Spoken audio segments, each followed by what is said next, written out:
warahmatullahi wabarakatuh. Mohon izin memperkenalkan diri. Nama saya Isla Nurhaliza dari kelas 2B PG PAUD dengan NIM 2009042. Saya akan menjelaskan sedikit materi dari pertemuan 2 sampai dengan pertemuan 7.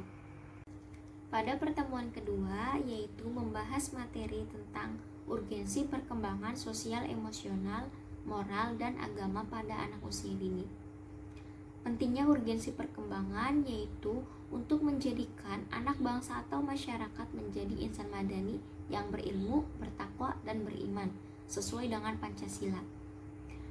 Hal ini juga berkaitan dengan teori Erik Erikson yang mengemukakan bahwa anak usia dini adalah masa keemasan yang tepat untuk pembentukan kepribadian yang dimulai dari pola asuh orang tua, keluarga, dan budaya sekitar masyarakat.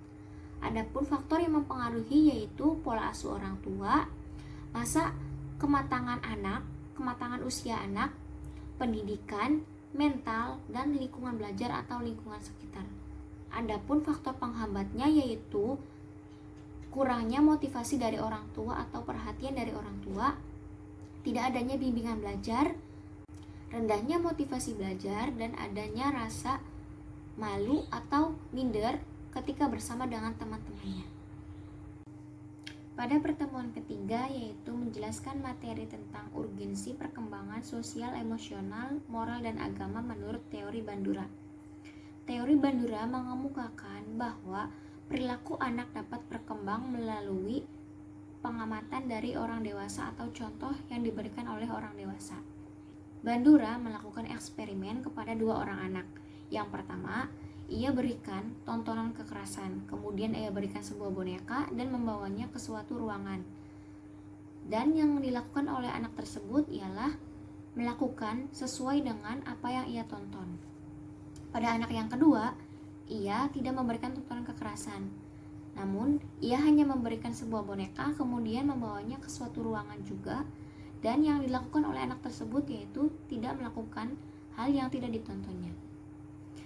Dari eksperimen tersebut dapat disimpulkan bahwa stimulus anak berpengaruh dari lingkungan yang ia tangkap dan ia lihat. Pada pertemuan keempat yaitu menjelaskan materi tentang teori ekspresi emosi dan respon emosi anak usia dini. Ekspresi emosi dan respon emosi anak usia dini berbeda dengan orang dewasa.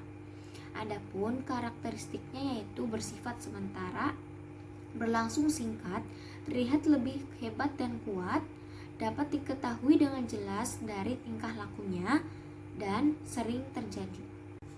Menurut Santrok, emosi pada anak usia dini ditandai dengan munculnya emosi evaluatif yang disadari dari adanya rasa bangga, malu, dan rasa bersalah, di mana kemunculan emosi ini menunjukkan bahwa anak sudah mulai memahami dan menggunakan peraturan dan norma sosial untuk menilai perilakunya sendiri.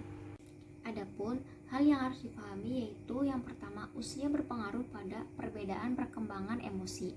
Yang kedua, perubahan ekspresi wajah. Yang ketiga, menunjukkan emosi yang kompleks. Yang keempat, bahasa tubuh.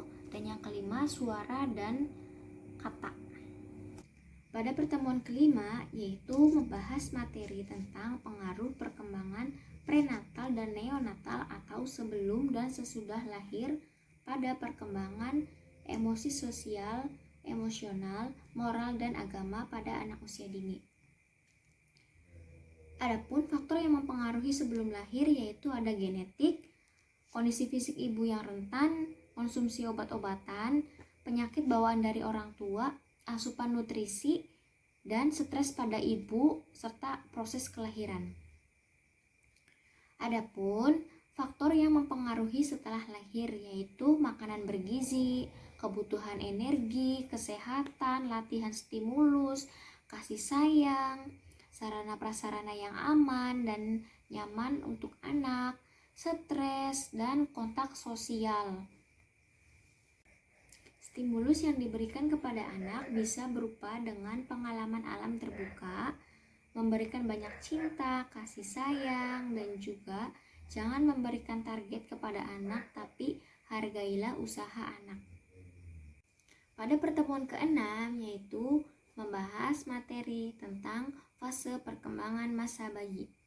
Masa bayi adalah masa dasar yang sesungguhnya atau di mana pertumbuhan dan perkembangan berjalan dengan sangat pesat.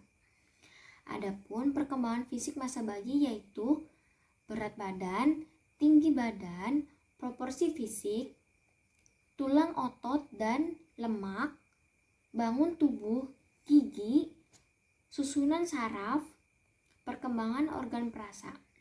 Adapun fase motoriknya yaitu pengendalian mata, tersenyum, menahan kepala, berguling, duduk. Pola pertumbuhan fisik pada bayi laki-laki dan perempuan adalah sama. Namun dalam kelompok seks terdapat perbedaan yang menonjol seperti tinggi badan, berat badan, dan lain-lainnya.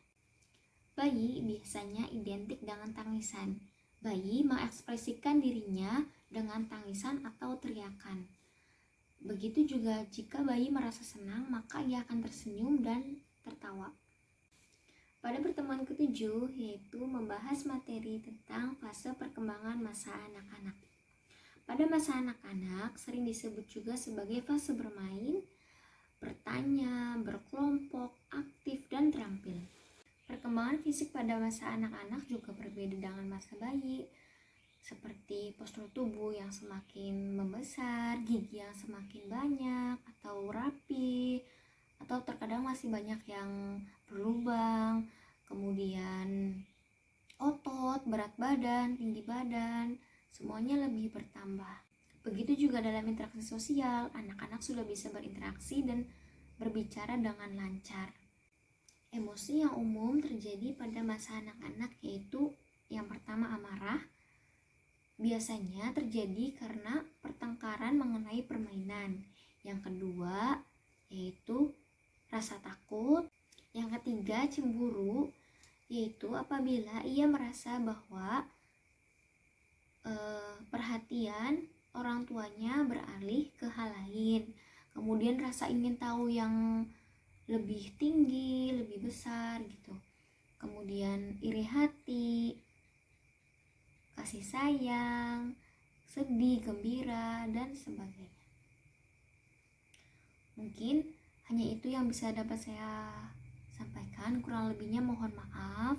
Wassalamualaikum warahmatullahi wabarakatuh.